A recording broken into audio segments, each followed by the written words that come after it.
I'm volunteering Frank to tutor me. Okay. I'm volunteering. You're already doing odds, right? You're already doing odds on problems. I think so. Okay, anyways, I'm gonna get started now on the lesson spiel. You guys keep working. Go for it. Good job. Also on the Google Classroom, I posted W3 Schools saying try editor has some pre-built code in it already, so that we can get the ball rolling a little quicker.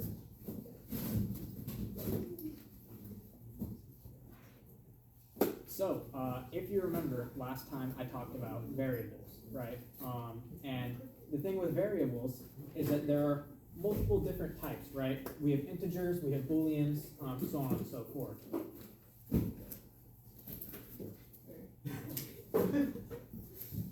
All right, and when it comes to typecasting and using different types, if we go into our editor up here, then you'll note that this is an integer. Integers are 1, 2, 3, 4, 5, 6, right? Kind of review from last time what we went over. If we typecast it to a double, because Java only takes certain types, right? So if we have a function or we're evaluating something with an integer, then we need to make sure that those match, those variables match. So, for example, if we compare this if statement, if 1 equals 1.0, right? And we say system.out.println,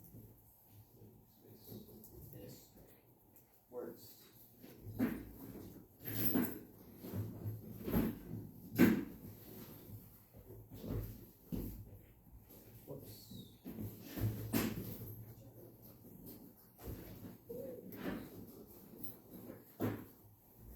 Then you'll notice Java automatically converts the integer 1 from 1.0. This is what's known as automatic typecasting. This happens especially for Java, pretty on the fly between integers and doubles.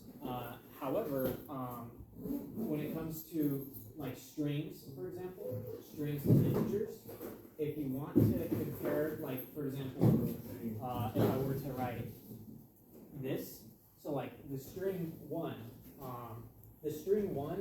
if you try and compare it to the actual integer 1, it's going to say those are not true. That's when you have to do manual typecasting. So you'll have to, convert the entire string to a number, which generally we don't use that much in Christopher High Robotics because we don't work with strings that often. Usually we're really focusing on the actual numbers themselves. So the velocity of our robot, the turning, the angling, so on and so forth. I just wanted to get that out of the way in case you see any comparisons between like an integer and a double working. It's because Java is automatically typecasting that for us, so it's a little user friendly. Now, back to what I was saying. Let's go over if statements. I don't know if I went over if statements last time, but in essence, this is a comparison. Right, we are comparing something to another. I went over operators, so that's plus, minus, so on and so forth, greater than, equal than, kind of the same math operators that most people are used to. The only difference is now we want to use those logical operators to run a code block. I kind of mentioned the idea of these brackets being blocks. This if checks, is something true, right? Is the computer on the table? Yes, then run this entire code block here. And that's kind of the basis of an if statement. Now, when you check one thing for if that is false, so for example, if my computer is not on the table, hypothetically, right, then we would run another code segment by using else. So it's a little far away, but down here you'll see else. Basically, you just put that right after an if statement, after the closed bracket, and if this, so if time is less than 18, so if one statement is true, or whatever you say that it is, if that segment of code does not run, the other segment will run, and that's else. Now there's also else ifs, so that's kind of the big thing when it comes to Christopher High Robotics. You're checking, okay, the first statement didn't run, so let's say this is our number one statement, right? If our second statement is else if, so for example, in this, we'll check, okay, does our first statement run? No. Then we're going to move on to the second statement with the else keyword, move on to the next statement basically.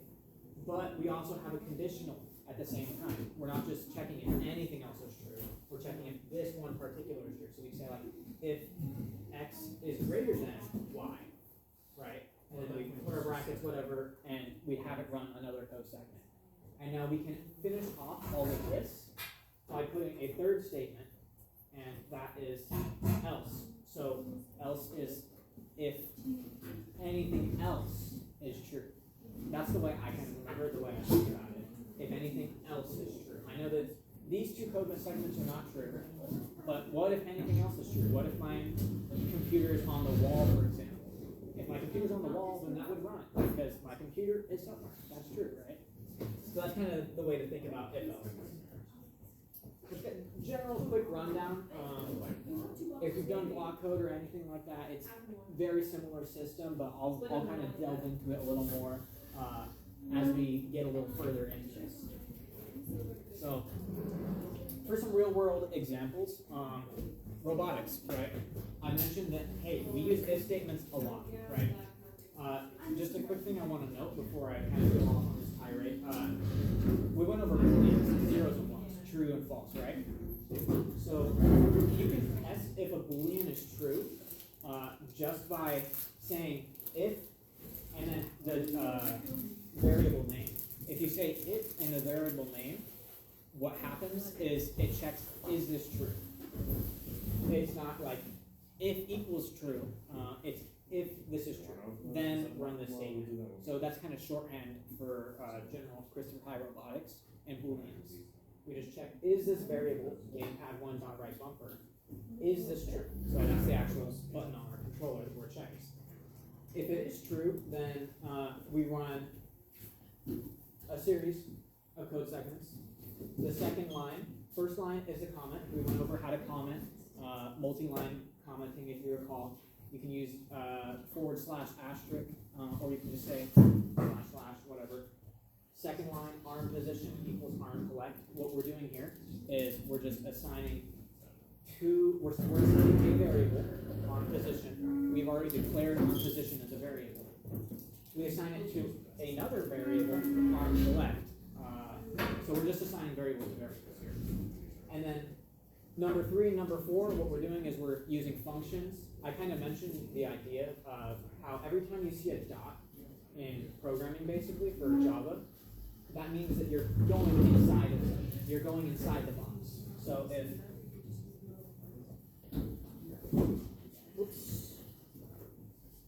if wrist is a box, when we say wrist dot, we access the entirety of everything inside wrist, right? We're accessing the children of wrist. That's what the dot means, right? The period. So we go into wrist and we access the set position function. And that's what we do on both of these. They're separate, but they kind of have the same idea. So I just wanted to go over a quick review of how to access a function. I'll get a little more into actually properly defining a function later. But the main thing for today is for and while loops. So if I'm being perfectly honest, it's no good if our code runs just once, because our robot is constantly moving. So it needs to run constantly, right? So if you look here, we have while and for. So I'll start with while because that's the simplest one. If you recall from if statements, we say if, and then we start our parentheses, right? if parentheses, and then we put a logical operator. So we'll say if 10 is greater than 9. We know that's true. 10 is greater than 9, I think. Not sure. Right? 10 is greater than 9. What we do here is we do the same thing. We start with the open parentheses, and then we put a logical condition inside the parentheses, close it off, and start the block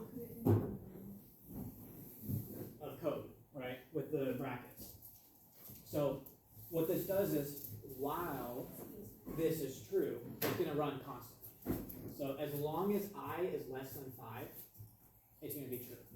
Now, the main reason we do this with something like a variable I is so that we can change that variable on the fly. Because if we had used my previous example of 10 being greater than 9, 10 is always greater than 9. So this while loop is going to run forever. And if it runs forever, our system crashes because things can't run forever. No bueno, right? We need to give it a variable so that that variable can change. So you'll notice that it says system.out.println I, right? So what that's going to do, as we kind of went over in the first lesson, it just prints out the variable. It just prints out 0, 1, 2, 3, 4, 5. But the reason it prints out different variables is because every time we run over this code, we iterate. We use the shorthand for I is plus equal to 1, I plus plus, and it just adds 1 every single time that loop runs. So this code segment would actually run 5 times. Wait, yes, 5 times I believe. Because we start I at 0, so it goes 0, 1, 2, 3, 4, and then 4, and then it gets to 5, and it checks it, right? And because 5 is not less than 5, 5 is equal to 5, it stops running. So this code segment here does not execute because it's no longer true. Now that it's no longer true, we don't keep checking it over and over. We've done all of our checks, right? It's no longer true, so we're going to move down to the next lines of code. Kind of in a systematic approach. Now, the reason I explain while loops first is because for loops are basically the exact same thing, just a little more complicated. You don't want to put those in first. In it that instead of us having to declare our variable here, a line above our while loop, we declare our variable inside the parentheses of the for loop, right? So we're doing the same thing. We're declaring an integer I is equal to 0, right? And then we put a semicolon because that's our first statement. It's the same thing as having a line of code above it. It's a statement. So our next statement is what's inside of our while loop normally. So I is less than or equal to 10, right? This is the conditional that we're checking. And our final statement here is what we're doing to our iterator, to our variable. So that's going to be the line at the very end of the while loop. Instead, we put it right here after our second conditional. This is our, sorry, not conditional. After our second statement, this is our third statement, our third expression. And all we're doing is instead of I plus plus, which if you remember from last lesson, it just adds 1. We're doing I is equal to I plus 2. We're just adding 2 this time. So fundamentally, these both iterate 5 times because this one, I is less than 5, I went over how it iterates 5 times. This one, because it's less than or equal to 10, it's going to iterate 5 times because I plus 2, right? 10 divided by 2, and we get 5 iterations. Now, if you look at the W3 Schools Try Editor, then you'll notice we are met with this sort of pre-built code here. So we have a while loop first, and as I mentioned, for a while loop, what we're going to do is we're going to first initialize our variable. We initialize our variable first, and then after that, we start checking that variable, our while loop, right? We check our conditional inside. So while the dice is less than or equal to 6, we're going to run a couple conditionals. So this is basically the core of Christopher High Robotics. This is what gets our robot running. While something is running, we want to check constantly if something's true. So we're checking if the dice is less than 6, we're going to print no Yahtzee. If you're familiar with the game Yahtzee, right, you roll a 6 on the dice, you get a Yahtzee.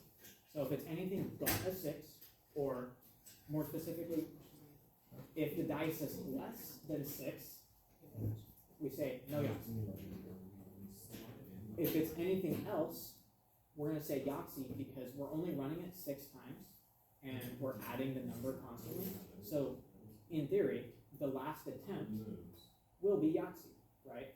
It'll be the 6th try, so we're not going to get 8 and get Yahtzee because it stops after it runs 6 times. Yeah.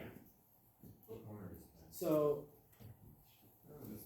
as I mentioned, this is infinitely expandable, basically. So, for example, and I recommend you play with the code as well, but if I say, while dice is less than or equal to 6, I say dice is less than or equal to 10, you'll notice that the code is going to run 10 times. So 1, 2, 3, 4, 5, 6, 7, 8, 9, 10. And because we didn't change our initial if statement, where we're checking if the dice is less than 6, we get Yahtzee 5 times. Even though our dice is saying 7, when we know a dice has 6 sides.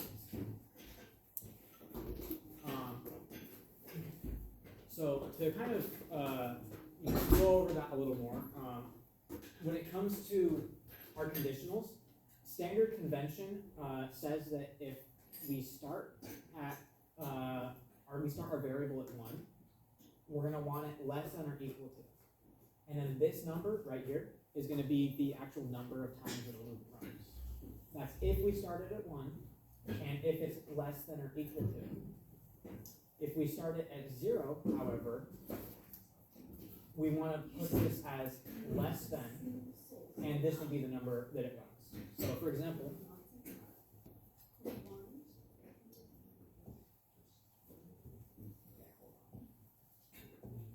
all right. So you'll notice if I write int d short for dice is equal to 0, and I say while d is less than 10, this is still going to run 10 times because I have this less than operator here, and I equaled it to 0. If I were to equal this to 1 right here, then it's actually going to run 9 times. So generally, programming advice, and to keep things clean, you want to start it at 0 and just do less than, because it works easier that way.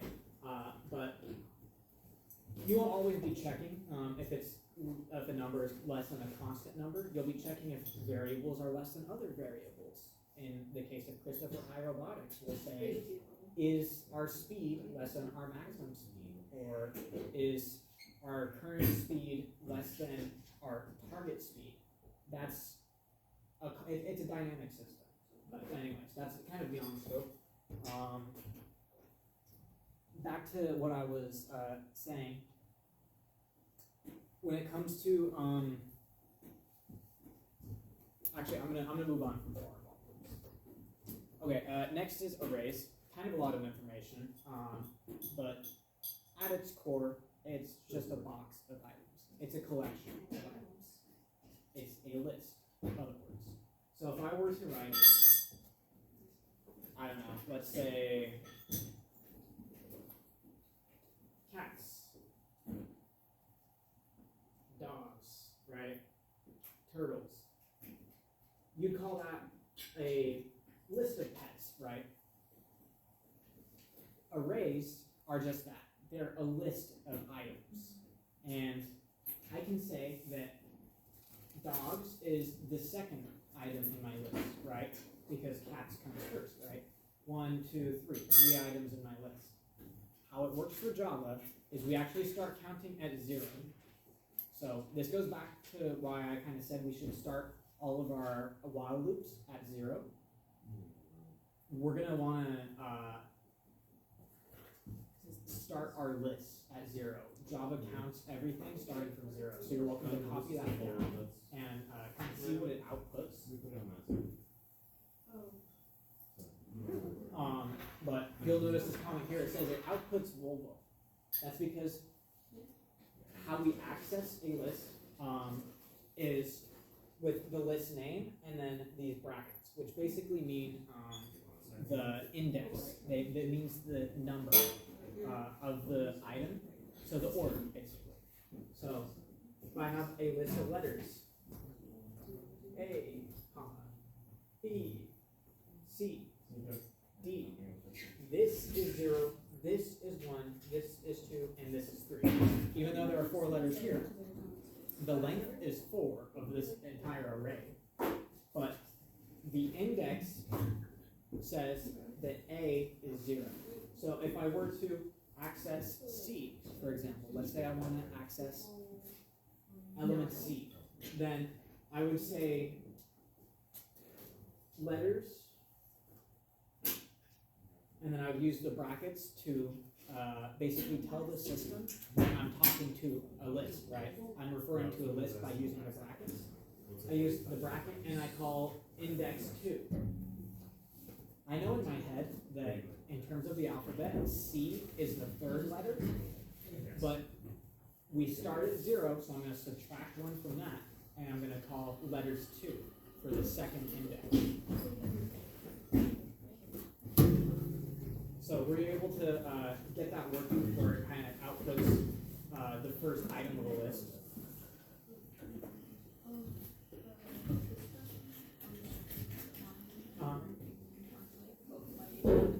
Okay, I'll go check that real quick.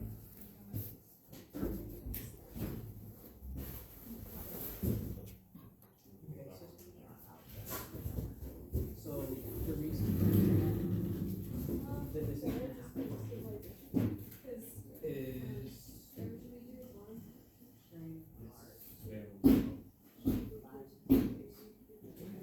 so the reason this happens right here is because what Java needs is the initial class to run. So I'm going to go ahead and pull it up. But if you notice, on my screen, it says public class main, and then it talks about the public static void main, yada yada yada. So what you can do is you can just go back to Google Classroom, and you can just open it there and then delete anything that's inside of the brackets. So like, how we do this is we match up brackets. So we say, okay, here's bracket 1, here's bracket 2. So I want to delete everything that is inside of those 2 brackets, so I can count from the bottom. So 1, 2, and I delete everything above that. Above 3. But no, actually, sorry, I misspoke. Everything from here to here. Yeah, right there. So that way your brackets match up. See how there's 1, 2, 1, 2, 2 opens, 2 closes. You gotta always match the brackets in Java, otherwise it gets confused. Right. So you put the line of code inside those brackets, inside all those brackets. So if this is open 1, open 2, and you put it on the next line out. So I'd say like up here, maybe a little space, and then this is where you put it. So I'll do a kind of a similar thing. Here, I'm going to go ahead and delete everything up here, and I'm going to say string. Again, I'm declaring my data type. I'm declaring that this is a string, a list of strings, not just a string. If it was just a string, then it would just be this. But because it's a list, I'm going to put the universal list, right? And then I'm going to name my list here, my array. I'm going to name it, let's say letters. And now I'm going to use the curly bracket to basically start the list. And I'm going to say, hey, whoops, these all need to be strings. Even though they're characters, they need to be strings. B, C. So I'm ending everything off with a, I'm putting everything in quotations because they're all strings. I ended off with a semicolon, and I'm going to say system dot out dot println. Sometimes it doesn't light up with this editor. I don't know what that's about. Don't worry about it too much.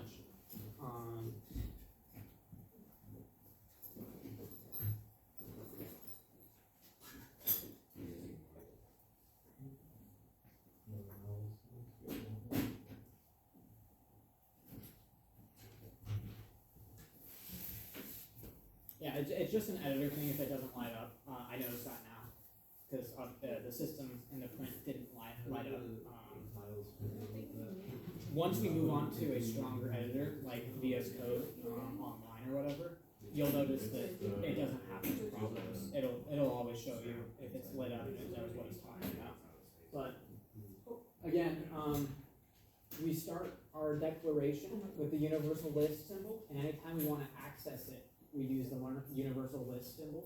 So that's the two regular characters, and then we put the index, not the number of the character we want to access, but the index. So 0, 1, 2, because we access index 1, we are actually accessing the second letter, right? And that's B.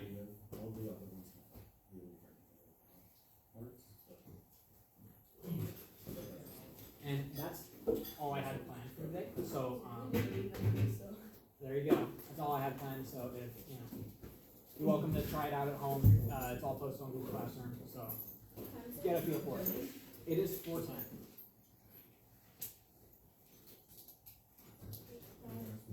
Thank you for coming. Have a good day. Don't forget your bag.